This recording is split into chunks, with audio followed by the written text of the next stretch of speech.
All right, Aspire Leaders, I'm so excited for my guest because this is someone who I've been digging into his work for a while now, and he's absolutely killing it. I had an opportunity to meet Principal Kafele in North Carolina at NCMLE conference, and I know that, he literally had hordes of people just coming to him and getting some wisdom from him. He had an awesome session, and I'm so excited to have him on Aspire to Lead. So with that, sir, thank you so much for being a guest on the podcast. I appreciate the opportunity. Thank you. Yes. So let's dive in, because I was kind of sharing before we push record. I had a mentee who I was mentoring, and he was in this book, and he was just like always having his nose in it. He had a highlighter. I swear, like every page was highlighted top to bottom as he was trying to become an assistant principal and learning, the process of that, studying for his licensure. And I was like, who is that? And he's like, what? You don't know who Principal Kafele is? You got to check him out. He pulled it up on his phone, YouTube, and I dove in and found out so much of your wonderful work. And I would just love for you to share a little bit with our listeners about, your journey, both as an educator, but then also as a leader. Yeah. My journey in education began in 1988 as a fifth grade elementary school teacher in Brooklyn, New York City. This was me just trying to find myself. So that wasn't what I went to school for. And I fell in love with it. Hadn't taken not one course in education. And I said, okay, I think I'm going to like this. So I took courses and went back to school, but went back home because I'm not from New York. I'm from Jersey. So went back home to East Orange, New Jersey, and became a teacher there. And in my fourth year, they named me the teacher of the year for the school, the district, the county, and New Jersey State finalist teacher of the year. So I really dove in deep in terms of trying to learn the things that I did not learn in undergraduate school to become successful. But somewhere in there, I decided I wanted to become a principal. So went back to school, got my master's in education administration, and became an assistant principal for a year, and then a principal for 14 years. And but all along, my only goal in life was to be a speaker.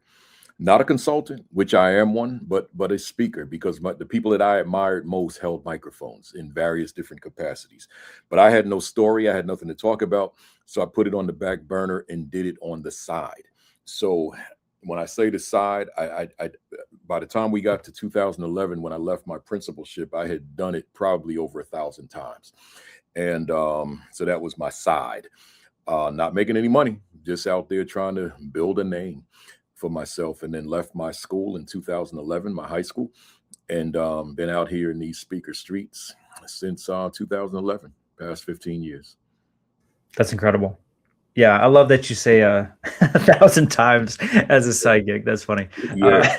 But I know you've made a huge impact. I've heard your name so many times. Like you're talking about thousands of times of speaking, but I think now I feel like I've heard your name 1,000 times also, just in passing with talking with other folks. And so let's talk about early in your journey. So for our aspiring leaders, I know this is a trap that a lot of them get pulled into early in their journey. So for instance, what is the difference between managing a school and truly leading a school? Yeah. Look, great question to start off with. When you manage a school, you think about that word manage, and that's what you're doing. You're just managing. And when you're someone who's in the capacity of just managing, holding it together, right, doing all the administrative things that are necessary for you to do, and all those kinds of things, that's not necessarily taking a youngster that's sitting in that school that sees no correlation between giving maximum effort in the classroom every day and how that translates into success later on in life. You're just managing a school. So you're probably not connecting with that kid. Now, I'm trying not to say what I'm trying not to say what I haven't said, but let me just put it in the mix. I'm referring to whom I call young Principal Kafele. So, and I say to principals all over America, I said, you cannot let those young Principal Kafeles in your school just wander off into nothing, right? Because they have potential. I attended 5 high schools. Let me change that. I attended 4 high schools for 5 years. I failed all of them. right? The only thing I passed was PE. I had trauma in my life. I had things that I was grappling with that I didn't grapple with well. So therefore, school meant nothing to me.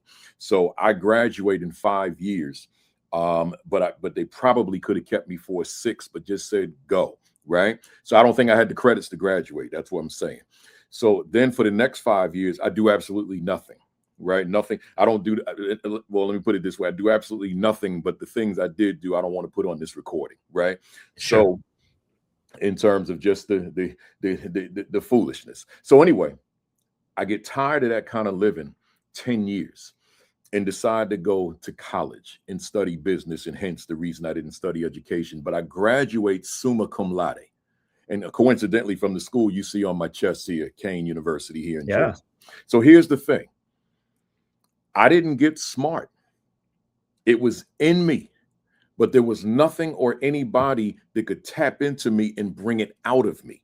So I always say, well, as it relates to that question, if you're managing a school, and that's when you look in your mirror at the end of the day, meaning your game film, and when you reflect on your day and you know that there's nothing about your journey in that school throughout the course of the day, then we can conclude that those young Principal Kafeles, and there's probably a lot of them in your school, did not move from here to here because you're there during the course of that day, right? I want to be able to look in my mirror and say, that youngster that doesn't see the significance of being here is moving along because I woke up in the morning, right? That's so the difference, that other one, that leader, that person's leading, and at the core of that leadership is instruction, ensuring that top-notch, world-class instruction is occurring in every classroom in the building. Outside of school safety, there's nothing more significant than we can be doing in that building. All right. Well, we're going to bridge this. I want to talk about that instructional leadership because I think that's something that's missing. I think a lot of folks, to your point, is doing the management side of things, right? The clerical or the things that are checking the boxes. And so I'm wondering, what should every school leader be doing more intentionally to strengthen the instructional core of their school? Yeah, like we'll use that terminology, instructional leader. But as I always say, we got to break that down, right? Because at the heart and soul of instructional leadership is the coaching component, right? The teaching component. Who am I in relationship to XYZ teacher in that building, right? Is there a correlation between my leadership and the pedagogical growth and development of the teacher, right? Does every teacher need me the same way? No. So we'll look at the landscape of staff, and we'll determine who needs me, my team, my instructional coaches, in what way, so that we can grow them. I'm a sports guy. Those were the areas I did well in high school, right? So, and beyond. I'm a sports guy, so I tend to see life through the lens of an athlete, right? Of a coach. So in this regard, I'm looking at a coach who's in the locker room as a high school football team is preparing for this game. So the team is putting on their pads, putting on their uniform, and they're getting themselves mentally ready for the game on a Friday night under the lights. And as we're ready to go out onto the field, the coach says, bring it in, so you can give them that final message. So he gives them that message, and then he yells, let's get this win. And now they respond, let's go. And now they're getting ready to walk out onto the field. But the coach realizes after they take 2 or 3 steps, I forgot to tell you the most critical component. Come back. And they come back and they're puzzled, like, what is going on?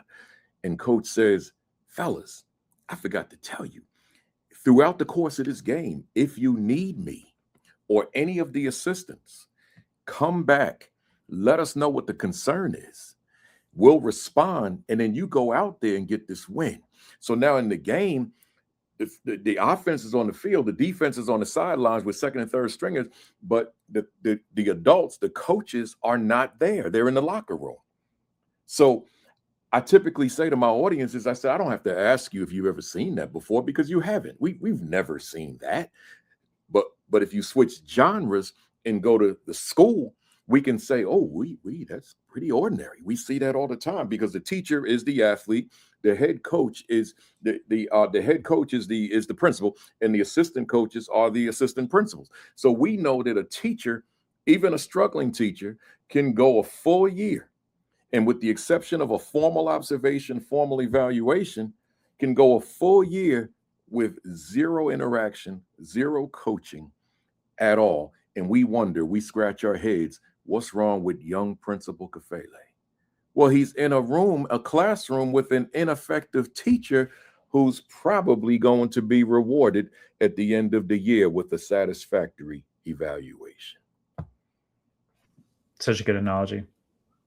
Because you're right. That's how it is. Yeah. It's so true with the system. Okay, so let's talk about the development, right, of a healthy school, because I can only imagine that what you're describing is going to affect the campus climate and culture. Yeah. So, in addition to the instructional component that we just discussed, what is the first shift that you think all of our leaders need to do to make it so that it is a healthy school climate and culture? Yeah. You know, we talk about the significance of culture. And if we have a culture conducive to high academic performance.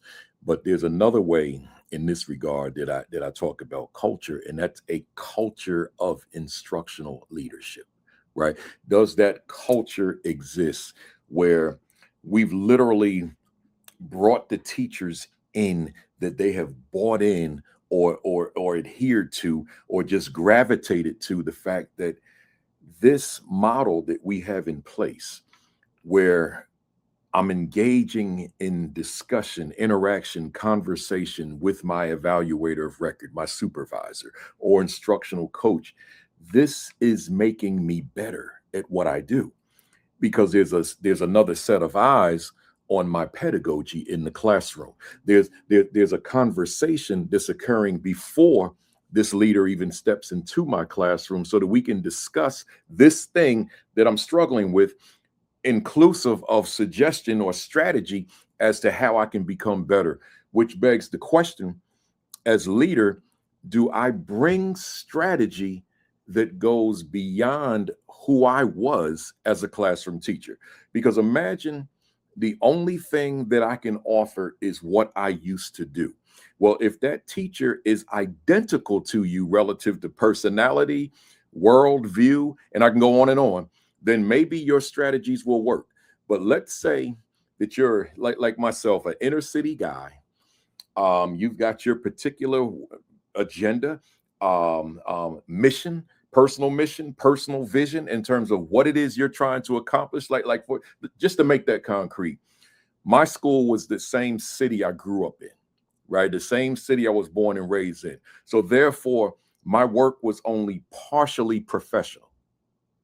It was more so personal, because this is the city that produced me, the city that didn't capture me the way it should have. So I'm not going to repeat that now as a teacher and subsequently as a principal. So I'm bringing a certain perspective, a certain energy, a certain passion that teacher may not have, because the city that I'm in this case, East Orange, New Jersey, may not be personal for you. The children may be, but the city may not be. So therefore, if I bring that energy to a conversation with the teacher, and then and subsequently try to impose certain strategy for your pedagogy, it may not jibe with your personality.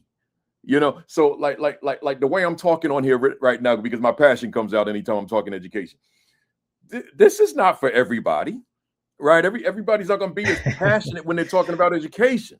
Yep. Right. And I know I've listened to people, they say, man, I like Kafele, but he could be a bit much sometimes. Right. Well, so therefore, I've actually seen that written. Right. So therefore, when I'm sitting with a teacher, I have to consider that your world may not be my world. So I can't expect you to become mini me. So what strategies do I bring to the conversation that are going to help you from where you are in the equation? That matters. And I think that a lot of us, and I don't want to quantify that, but I think there are probably too many of us that all we have is what was successful for us. Totally. Yeah, Yeah. we got to have more than that. Well, and I've seen that personally. I mean, and shoot, if I'm being honest, especially when I was a young leader, I did the same thing, right? Well, this worked for me Yeah, in my classroom, and they thought I was a good teacher, and that's why I'm an administrator. So now you're going to do what I did, right? yeah, But that, to your point, if we're looking in the sports arena, that's not what a good coach does, that's right. right? That's You right. do what the strengths of your athletes are, and you mold your offense and your defense to fit the needs of them and what they do best, right? Well, why wouldn't we do that also in the classroom? That's right. That's Yeah. right. So, you know, and I totally shifted the question. So let me go back to the question. So therefore, in that conversation, which is the word I always prefer over discussion and meeting and all that kind of thing, because I want to make sure it's a two-way street, and that both of us feel really good about this conversation. So this conversation about a particular skill set. Not looking to see everything the classroom can offer. I just want to see. I want to look at this one thing that I saw and you agreed this is an area that we can strengthen. Then I go into the classroom. I don't have to spend a whole day in there. You know, I'm going in there to see that. And then I want to be able to have a follow-up with you as soon as possible. And then we plan on what next steps are. But it's like I always say, I'm not trying to get you. I just want to grow you, right? But I want it to be us mutually doing in the process of getting it done. But the bottom line is it's coaching. It's all it is. It's coaching, but it's creating a culture where a teacher or teachers will embrace the coaching. Because if it's a culture, if it's a prevailing culture in the building that says, oh, I don't like this, I hate this, here he comes, all that kind of thing, then this is not going to work. Right. So a culture of instructional leadership, a culture of instructional coaching matters. For sure. That's going to be a ripple effect throughout the entire building, especially if they feel valued and they feel safe in that experience. That's If right. they see you as a sheriff coming in, obviously that's Yeah. going to Yeah. kill the climate and culture of your campus. So That's a good word you need too. to make sure. Sheriff. Well, I can only imagine, and you probably had this too, especially when I was a new leader or new on the campus, I'd walk into a classroom and they jump up and then they from their Yeah. desk and they're running over to a kid and they're acting like, I don't need a performance. Like, I just want to Yep. see what's going on in the classroom. Yep. And you can sit at your desk if that's what's needed in the moment. Like, I'm not here, like you said, as a gotcha. So Right. I love everything you said. All right, let's move on. So you talk about closing the attitude gap, and I would love for you just to explain that terminology. Yeah. And then also, how does that look like for our school leaders as a daily practice? Yeah. Going back to my first year as a teacher, there was this language closing the achievement gap. And I can never wrap my mind around that. It's probably because of the kind of reading I exposed myself to before becoming a teacher. So I said achievement gap. That implies that these youngsters on the wrong side of the gap can't get it done. So we'll spend our whole careers trying to close this gap. And typically it's rooted in assessment scores. So I said, no, there's a lot of other gaps out here. But I said, but a lot of those gaps, such as opportunity gap, I really don't have influence over it, right? I not directly anyway, indirectly in terms of what we accomplish in this classroom. I said, but what is the variable that I have direct influence over in this classroom? And I said, clearly, the attitude of young people, the attitude of myself, and when I became principal, and the attitudes of staff. Right. I have influence. I don't want to use the word control, but I have influence over the attitudes of the children who are in my classroom, the children who are in my school, including staff. So I said, so the achievement gap, that's not my issue. I said the attitude gap is my issue, but I needed to give that a definition. So I said the attitude gap is simply the gap. And here we hold up the hands. You got this youngster over here who's just excited, ready to go. This youngster is going to be successful regardless of who the teacher is, who the leadership is, whatever, what's happening in the neighborhood. But then you got this other youngster over here who's just as brilliant, but the challenges are so overwhelming that we don't see it. So we think that there's some other issues there, not realizing this youngster wants it just as bad as this youngster, but this youngster's got so much on the plate. So you got this gap. and then everybody in between. I said, that's the gap I want to close. The gap between those students who have the will, and that's the key word, the will to achieve excellence, and those who do not. I want to tap into the will of a youngster. If in going back to sports, you prepare physically all week long, all season long, all year long, but you walk out onto the field knowing that you're going against the best school in the conference, and now you psych yourself out in the locker room, maybe even before you got to the game. We can't beat them. Well, the game is over. You don't have the will to win, right? So I want to tap into the will. I want to go here. I want to go here on that youngster. And that became my foundation. It became my claim to fame. It became my response to everybody that had questions of how are you doing what you're doing, to be so young at the time, to be so new. How are you getting it done? And my response was simply, because I'm not chasing what you're chasing. You're chasing closing the achievement gap. I'm not.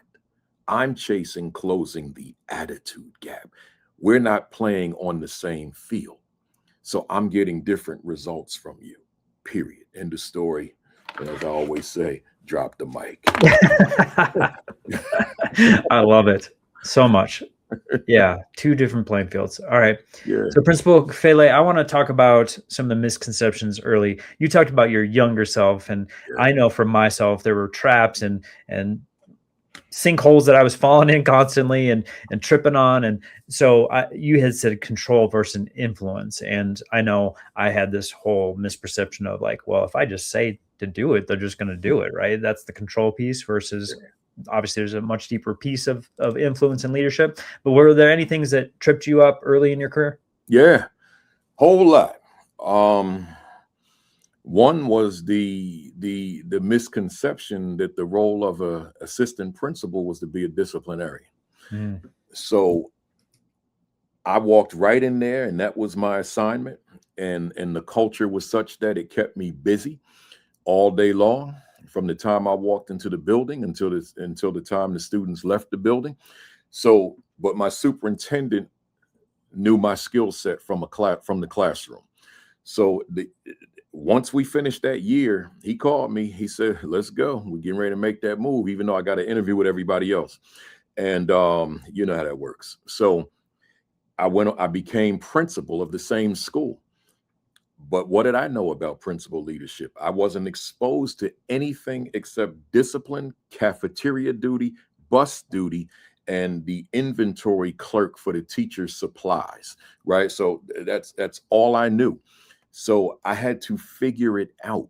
So it took me a couple of years. It took me about 3 years maybe to figure out this thing called principal leadership, because I just wasn't groomed in it. You know, I did well in grad school, but that's textbook. You know, now I'm on the job, and I got to figure this thing out. So I figured it out, and but that's the part. People, we say about somebody, they have a chip on their shoulder, and I say that there's a few categories that I don't have a chip. I got a whole boulder on both shoulders. And one of those aspects in which I use that, one is young Principal Kafele, and then one of the others is the fact that I was misused as an AP. And I came up with this expression. I say that the assistant principalship is the most misunderstood and underutilized position in all of education. Went on and wrote a blog of that title in 2000, if I remember correctly, 18 or 19, probably 19. And it was the only blog that I've ever written, in terms of my own blog page. It's the only one that I've ever written that went viral. It was incredible because it resonated with so many people. So when I wrote the Assistant Principal 50, that book would never have been written if I hadn't written that blog post. Because of that blog post, that became the basis of that book. And I said, and it's clearly the most sought after book I've ever written. I've written 14 books, but I've never had one that sold like that book. Because that kind of content just resonated with people, because it said that it's saying in a nutshell, there's so much more to the assistant principalship than being a disciplinarian. right? So so people use it. I know a lot of schools use it and all that kind of Oh my gosh, yeah. universities. Yeah, That's yeah, the book I see the most, yeah, from, my experience in my journey with you. Like, I can't tell you how many times I've seen that book. I think, every teacher that's trying, and this is what the birth of this podcast was, is there's so many people seeking information because uh, a lot of them feel like, it's a mystery as to how do I get into this role? And yeah, then, like, to your point, I go through a master's program, but it's a book world. It's a perfect world. yeah, This isn't real life. And when I get onto that job for the first time, I'm knocked over because I'm like, I don't remember learning about this in the right, textbook. I don't remember this in class. Like, I'm having to learn through experience, and this is right, vastly different than what I expected and imagined. And so now I'm struggling. And so I think your book, does a wonderful job of laying out, here's a framework, and here are all the things that you need to be successful in that role, which is lacking in the educational space. So yeah. kudos to you for that, man. I appreciate that. Thank you. Yeah. I want to talk about some of the other books too, because I think this is a great segue to that. You just said it Yeah, yourself. You got a few of them. So yeah, yeah, is there a couple books that you would recommend for our listeners? I was telling you before, we've got folks that are trying to get into leadership. That's a lot of mhm. the audience, but we also got a bunch of current leaders, and that goes from the campus level all the way to the district. So are there a couple books that you would recommend for our Yeah, listeners to grab? yeah. The main 2 to 4. The Assistant Principal 50, as I said, critical questions for meaningful leadership and professional growth is the subtitle. But the one I wrote recently, 2025, what is my value instructionally to the teachers I supervise? That question, all it was a question that I used to raise in presentations. I didn't have any content around it. It was just a question that I asked leaders to ask of themselves. What is my value? And then we put emphasis on this word value in terms of things and people we value. Just to give attention to that word. What is my value? And then instructionally, not what is my value to the teachers I supervise. What is my value instructionally to the teachers I supervise? Very different question. And it created discomfort in the room. And the reason I know that is because people would tell me that. So, oh my God, Kafele, that question hurts, right? And I said, good. That's the intent. It's not meant to inspire you. It's meant to force. It's meant to compel you to look within yourself and ask yourself, do you bring value to a teacher's pedagogy instruction in the classroom? So that book was published in 2025, and I consider it, as much as I love the Assistant Principal 50, I consider it the most important book that I've ever written, because the whole book is instructional leadership. Everything. I think it's 10 chapters. Yeah, 10 chapters, and every chapter we're just looking at instructional leadership through different lenses. But if I could throw these other two, the the Principal 50, which was written before the Assistant Principal 50, and these are relatively thin books, and these are books that people just use as resources. The Principal 50, there's an aspiring Principal 50, but I was trying to bypass that one, though it's important. But the other one is my school a better school because I lead it? That question was my quintessential question as a leader. Every day I stand in front of the building and I asked myself at dismissal, once the students left, and I would just kind of have a conversation with the front of the building, the facade of the building, and ask the question every day: is my school a better school because I lead it? Now, one could say, man, why you ask the same question every day? And the answer is simple: because the answer would vary. If it was a consistent yes, yes, yes, yes, yes, then there's no need. But in being brutally honest with myself, not letting the ego get in the way, then there was a lot of no's. It's not a better school. Somebody else could have walked into this school today and taken these children to heights that I failed to do so in terms of my leadership capacity. And so therefore I'd have to go to my office and journal, like what were the reasons, right? All right, so we figured out the reasons. What's the goals for tomorrow? And what's the strategy for tomorrow? And that was my ritual every day for years. So is my school a better school because I lead it? But in asking that question, I had criteria. it wasn't like I'm looking at the totality of leadership. I'd be standing outside for the next 12 hours, right? Like I said, what are the most important aspects of my leadership, not of the next person's leadership, because everybody's going to look at it through a different lens. But for me, obviously I'm sharing this with your listeners to consider. But so for me directly, the most critical aspect of my leadership outside of school safety, which I put in a separate category, I said number one, instructional leadership, and number two, student engagement. That's it. Just those two. Instructional leadership in terms of how I'm going to assess my performance today. Who was I in terms of instruction in the classroom? Number two, who was I relative to student engagement? Meaning, who did I talk to today? Who did I have a conversation with? Right? Not just good morning, but who did I, between classes, cafeteria, before school, after school, wherever, who did I engage with today beyond good morning, good evening, right? I want to talk to kids, right? So those were my two criteria. So with that first one being instructional leadership, that's where that second question came from. What is my value instructionally to the teachers I supervise? If I wasn't having that conversation, that book probably would have never been written because it wouldn't have been on my radar. But in having that everyday conversation, that here comes that question: what is my value instructionally to the teachers I supervise? Yeah. So, Principal Kafele, do you think there's a lack of honest self-assessment for leaders? It could be, it could be, because sometimes we don't want to deal with those things that challenge us most, or Yeah. those things that frustrate us or discourage us, that even Mhm. make us want to leave. It could be, or we want to blame, we want to point fingers, and I can understand pointing fingers. I know I've pointed my fingers at a few things, right? So I understand that, but at the end of the day, if I want to stay in this business for a long time, then I got to start pointing that finger at me and asking myself, what can I do differently? Right? How can I navigate these challenges differently? And as I say on my platform all the time, sometimes after we've exhausted all possibilities, maybe, and just maybe the place we're at right now, maybe that's not the building with our name on it. Sometimes, we think we've got to be married to a certain place that we feel we can't grow. So, and if, I know you're getting ready to close, but let me just throw this out at, because this might be what blesses somebody. I got to a point where I was completely frustrated, right? Completely. We don't have time to go into the ins and outs of it, but completely frustrated and when I say that, to the point where I needed therapy.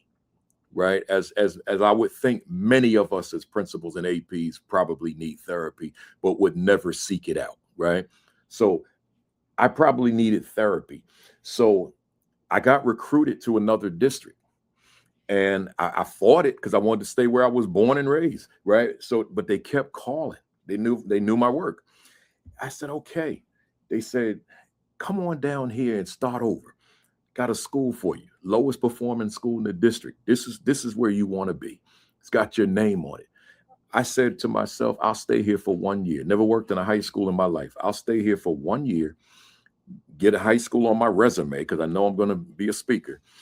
And I fell in love with it that first year. So I said, let me stay a second year. And then I loved it even more. So I said, okay, I'm gonna stay here till the incoming freshman graduate. So that'll be 4 years. After them 4 years, I said, nah, I gotta stay. So then I said, I'll leave in my fifth year. Well, my fifth year, I got the Milken Award, right? So with the Milken Award, and one of the most prestigious awards you can achieve in education, my whole school is standing there giving me a standing ovation. Well, I can't leave them, right? Nope. So I come back for year 6. And then finally, somewhere in the spring, I told them, I said, look, y'all, y'all know I speak. Everyone in this building knows this is what I do. I got to chase this dream, y'all. So they understood. A lot of my girls cried, but they understood. Everybody came down on the floor after I finished, because they were in the bleachers, and they're hugging me and they're telling me, I understand. You got to chase that dream as an entrepreneur. And so I was 50 years old at the time, and I left at June. Started July 1, doing this work with 0 clients, and we built something. So That's that. It's a great message, though, and I want to talk about what you've built. So, in addition to the books, I know you're on YouTube a Yeah, lot. You have a ton of content there. Will you just share out some of the things that you have built over this time since yeah, the time that you left that high school? yeah. In addition to just speaking at all these conferences and building that name recognition, and this is for someone out there that's trying to figure it out. Hmm. Just all those conferences on our dime. I was doing that while I was a principal as well. Weekends and summers, all that kind of thing. Just being at all these conferences, and you're building a name. And then when I left, I intensified it, and people started knowing I was here, and I started getting the calls and started getting the calls, and next thing I knew, my calendar was full, 12 months, and for the next several years. But in the meantime, this thing called social media was emerging, and quite frankly, my students, whom everyone knew I was a speaker, because if I went somewhere to speak, I would announce it over the PA. I'm going to such and such. I'll be back on Monday morning, because I'll be flying out on that Friday. So my seniors and juniors primarily, Kafele, you got to get on social media. Nah. They're all in my ear. Kafele, you got to get on social media. You're trying to build something, but you're not on social media. I don't need that, y'all. No, you do need it, right? I mean, they a lot of them, they're coming at me. So finally, I got on it, and I became a beast with it. I saw the significance of it. Whether it's video, whether it's posting, whatever it is, and I always say, thank God for those kids that opened my eyes to something that I just wasn't open to. I thought it was ridiculous. I didn't think I needed it. So then, YouTube became a big platform for me. And then when the pandemic came, YouTube, even way before the pandemic, Facebook, Instagram, I shied away from it for years. My kids were, again, my students and my family were trying to convince me I wouldn't do it. And then finally, I got on it late. So I don't have a lot of followers on that compared to Facebook and X and YouTube, because I got on so late that the people who are following me on Instagram are following me on all the other platforms, and I'm just duplicating the posts. So anyway, when the pandemic, no, YouTube, no, Facebook creates Facebook Live. I just jumped right on that. It's like I didn't know that it was a thing to do a broadcast, right? I just knew that it exists. I knew people were playing around with it different ways, right? But I created a show like almost right when it became a thing, sitting in my kitchen on Sunday mornings, a leadership platform called Let's Talk, right? Let's Talk Leadership. And I was every Sunday, I'm sitting in my kitchen. And then the pandemic comes. I said, "Ooh, all right, everybody's canceled out, so I'm not going to be flying nowhere. But this thing called Zoom, I can do those. I can call these clients back and say we could do this here." So I did more presenting. I made almost $1 million during that 1 year, sitting here, because I was doing 5 and 6 sessions a day, every day, including Saturdays, right? So, and that's not boasting about the money. It's to say I was pulling in a lot. I was getting a lot of business because people said, "Oh, we can do this virtually." So everybody wanted to do it. So I'm down here sitting right here at 8 o'clock on a given day until about 10 o'clock at night, because I'm on the West Coast now in the evening hours, because I'm in the East, but in the evening hours I'm doing West Coast stuff. So I'm worn out. I go upstairs, go to bed, and then the next day, the same thing. I'm just running my mouth on this computer all day long. So I said to myself, man, we're home, and I'm not getting to talk to them APs the way I used to talk to. Let me create a platform here, Virtual AP Leadership Academy. That first day, we got 10,000 people. That first day, and I said, wow, and it stayed that way. So my wife's going to answer this door. So I said, this is going to be 18 weeks. That's it. Just 18 weeks. That would be the first Saturday in May 2020 until the last Saturday in August. And then I'm done. But here's what happened. Them numbers people kept tuning in. I said, how do I say no? So now this coming Saturday will be week number 312 consecutively. Wow. Consecutively. I have not missed a Saturday. Now I'm on the road a lot on Saturdays. Yeah. So when I'm on the road, I tell the client, yeah, I'll do your keynote in the morning, early before 10:30 or after 1:00. But from 10:30 to 1:00, I can't be here because you got to give me a room, or I got to drive back to the hotel, and that'll probably make me late coming back. So if you can give me a room, strong Wi-Fi, and we do it in the room, So that's how we go on 312 consecutive Saturdays. I'm seeing a theme, a thread of you just continuously showing up and seeing things grow. Yeah. Both at the campus level, but then also in the work that you're doing now. So just for everyone that's listening, of course, I will have all the links. I'm going to throw each of the books that Principal Kafele had talked about before. Those will be in the show notes also, or you can head over to joshstamper.com. We'll have a designated page for this episode. And of course, have his links, his websites. We'll have all the stuff, because I want you to tap into this brilliance.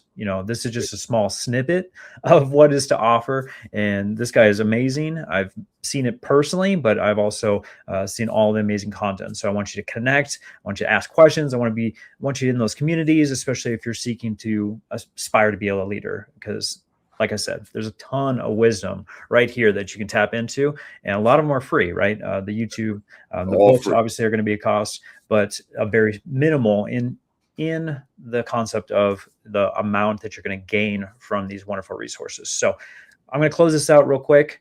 If there's one thing that you would recommend for aspiring or current leaders that they could do tomorrow or next week to enhance their leadership journey, what would you recommend? Yeah, I'm going to use a slang. Be a beast at your instructional leadership, because at the end of the day, the children are in the building to learn. But if that teacher lacks competence or ability, then that's on your leadership. You can't go to your mirror and look at yourself with your chest out and say, I'm good. I'm great at what I do. I'm amazing at what I do. And because I'm going to ask the question based on what is the basis? The basis has got to be the performance of your children, whatever indicators that you use to measure their performance. But the correlation is your coaching and that teacher. Doesn't mean that teacher can't be great without you, because they can't, right? But you got some teachers in there who are struggling, and the basis of their growth may be who you are as their coach. Well, you're amazing. Extremely inspirational, and I appreciate your time so much, Principal Kafele. Yes, and I want the listeners to not only be taking notes of all these wonderful nuggets, but also I want you to share this episode out with other folks, because I know that the words that are spoken today are actually going to influence the decisions of our future and current leaders. And I would love for folks to be able to share out this wonderful message that has been spoken today. And with that, I want to thank you not only for the work that you're doing, the influence that you have on so many amazing leaders out there, but for you continuously showing up every single week and making a huge impact in the world of education. Yes, sir. I appreciate you. Appreciate you immensely.